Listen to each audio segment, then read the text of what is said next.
नमस्कार। आज हम नन्नाल हाइड्रो के कर्मचारियों के बीच आए हैं। इन्होंने अनिश्चितकालीन हड़ताल शुरू की है। आइए जानते हैं किस लिए कर्मचारियों ने हड़ताल करी है। अब कर्मचारियों से पूछते हैं। हाँ जी, आपकी क्या समस्या है?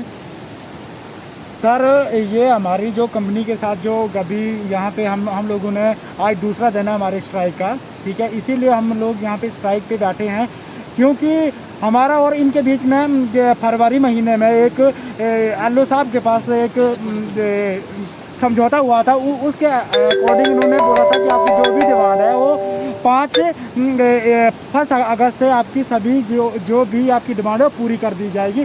पर अभी तक कंपनी ने शोषण के सिवा कुछ भी नहीं किया है।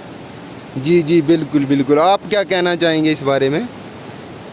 देखिए, बात ऐसी है कि हम जो है इस कंपनी के साथ 2014 से जुड़े हुए हैं और कंपनी ने आज तक हमें 6 साल से ज़्यादा समय हो गया है। कंपनी ने आज तक हमें एक आइडेंटिटी कार्ड तक इशू नहीं किया है। एक आइडेंटिटी कार्ड तक इशू नहीं हो पा रहा है। और दूसरी बात ऐसी है कि कंपनी से हम जो भी बेनिफिट मांग रहे हैं, आज तक हमें सिर्फ धरासा दिया जा रहा है। धरासे के सिवा हमें कुछ भी नहीं दिया जा रहा है। ये ना ही कोई लिखित कार्रवाई पे विश्वास करते हैं। अगर लिख के देते तभी इस बात को नहीं मानते हैं। अगर दूसरी बातें होती है, अपनी मांगों को जायज़ ठहराते, कुछ ऐसा होता है तो हमें कोई भी चीज़ जो है आज तक जो स्पष्ट रूप से नहीं दी जा रही है। सिर्फ हमें आश्वासन दिया जा रहा है और इसके सिवा आज तक हमें कोई भी बेनिफिट नहीं मिला है। जी जी, मतलब आपके कहने का मतलब ये है कि कंपनी की तरफ से टोटली लेबर का शोषण हो रहा है और किसी प्रकार की कोई सुविधा नहीं दे रही है। अच्छा, मुझे बताइए कि आप कितने सालों से मतलब यहाँ पे काम कर रहे हैं? हमें दरअसल में 6 साल हो गए इस कंपनी में जॉब करते हुए। आज तक ना ही तो कंपनी ने कोई सैलरी बढ़ोतरी करी है, ना ही हमें कोई ज्वाइनिंग लेटर दिया है, ना ही हमें कोई आइडेंटिटी कार्ड इशू करा है। मतलब इतना है कि हमारा ईपीएफ तक नहीं काटा जा रहा है। ईपीएफ एक एम्प्लॉय के लिए होता है कि मतलब ऐसा होता है कि मतलब एक जीवन पूंजी होती है, उसको हम जो है एक फ्यूचर में इसको यूज़ कर सकते हैं। ईपीएफ तक नहीं काट रही है और हमारी कंपनी क्या कर रही है, हमारा ईपीएफ ना काटने के लिए हमारी एक कंपनी को जो है 3 भागों में बांट दिया हुआ है। एक नन्नाल हाइड्रो है, एक नन्नाल एनर्जी है और कुछ कंपनी को हमारे जो स्टाफ में डाल दिया हुआ है। उसका रीज़न ये है कि कंपनी को अपना जो है पंजीकरण ना करवाना पड़े, पीएफ ना काटना पड़े। जिस बारे में हमने जो एलओ साहब से बात करी है, डीसी साहब से बात करी है, अपने जो अपना स्थानीय प्रशासन है उनसे बात करी है, पर आज तक हमें कोई भी मतलब आश्वासन मिला उसके लिए हमारा कोई भी जैसे जो है मामला सॉल्व नहीं हुआ है। जी जी जी।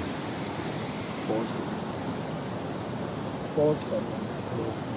अच्छा, तो आज तक कंपनी ने कितने साल हो गए आपको भी कंपनी में? मैं तो मेरी ज्वाइनिंग नवंबर 2011 से है। मैं 2011 से जुड़ा था जब कंपनी स्टार्टिंग हुई थी। लगभग 10 साल से भी ज़्यादा समय हो चुका है।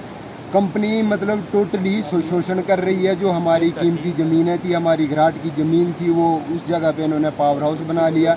उसमें इन्होंने रोज़गार के लिए एग्रीमेंट किया था कि सालाना बढ़ोतरी होगी, ईपीएफ काटा जाएगा। मतलब इतना समय हो चुका है। 2019 से प्रॉपर इनका प्रोजेक्ट जो है रनिंग में आया है और चल रहा है, अच्छे पैसे कमा रहे हैं। इतना होने के बावजूद भी मतलब कंपनी जो है हम कर्मचारियों को अनदेखा कर रही है, हमारी ज़मीनें लेने के बावजूद भी, ठीक है। और जब हमने इसके लिए अपनी मांग उठाई तो कंपनी ने एक लेटर निकाला जिसमें कंपनी खुद कबूल कर रही है कि हमारा लगभग रोज़ाना 2 लाख का नुकसान है। तो जब 2 लाख का नुकसान पर डे का है तो कंपनी इस हिसाब से 60 लाख पर मंथ कमा रही है। इतना होने के बावजूद भी कंपनी जो है मजदूरों का शोषण कर रही है। ना कोई फैसिलिटी है, ना कोई जूते दिए जाते हैं, ना कोई सेफ्टी है। साइड पे ड्यूटी रूम तक की सुविधा नहीं दी गई है। अच्छा, तो आपने फिर स्थानीय प्रशासन से भी इस रिगार्डिंग में बात की थी? इस बारे में हम एसडीएम महोदय के पास गए। उन्होंने मतलब एक तरह से कंपनी की साइड ली, मतलब हमारी बात तक सुनने से इनकार कर दिया। और इसका केस जो है हमने एलओ साहब के पास गए, वहाँ भी ये मतलब बोल कुछ और आते हैं। जब बात आती है तो मतलब कंपनी कुछ भी करने से मना कर देती है। तो अभी 11 को भी एक हमारा मतलब फरवरी महीने में एक समझौता बैठक हुई थी एलओ साहब के पास। जब उसकी मतलब पेशी 11 तारीख को रखी गई, जब हमने हड़ताल के लिए अल्टीमेटम दिया, टाइम दिया कंपनी को, तो उन्होंने एलओ के पास एक और पेशी रखवाई जहाँ पे ये मतलब अपनी मांगों को मानने से इनकार कर रहे हैं। तो ये जो अभी हड़ताल यहाँ पे चली हुई, ये आपको लगता है कितने दिन तक और चलने वाली है? नहीं, ये तो देखो, जब तक हमारी मांगों को पूरा नहीं करेंगे तो हम भूख हड़ताल करेंगे।